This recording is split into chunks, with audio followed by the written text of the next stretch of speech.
Hello everyone! The last time we studied about the parts of the body and the internal parts.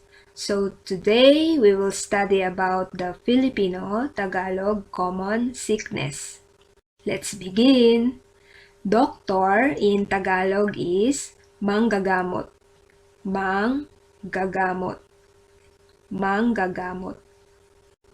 Or doktor. Doktor. Patient is pasyente. Pasyente. Pasyente.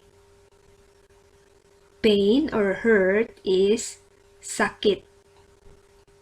Sakit, which is also a root word. So, painful or hurtful is masakit. Masakit. Masakit. Medicine, cure, or remedy is gamot. Gamot. Gamot. Ano ang gamot? Ano ang gamot?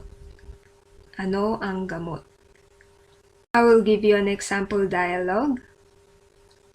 Saan ang masakit?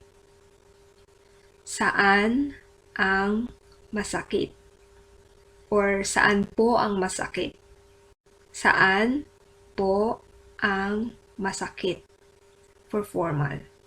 You can answer, masakit ang blank ko. Okay? Since we studied the parts of the body, you can say, masakit ang tiyan ko. Masakit ang tiyan ko. Or you can say, masakit ang ngipin ko. Masakit ang ngipin ko. Just memorize the basic words and just change where exactly your body pain.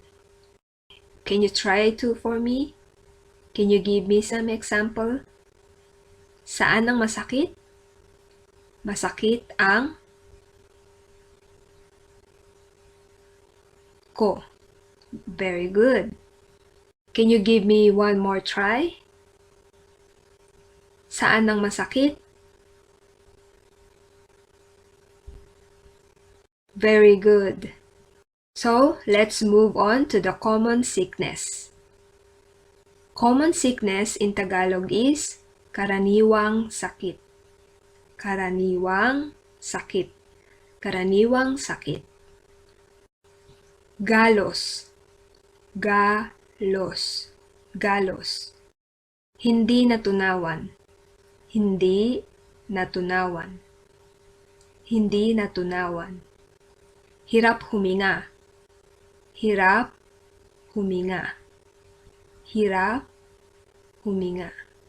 Lagnat. Lagnat. Maga. Maga. Pagkahilo. Pagkahilo. Pagkahilo. Pagsusuka. Pagsusuka. Pagsusuka. Pagtatae. Pagtatae. Pagtatae. Pangangati. Pangangati. Pangangati.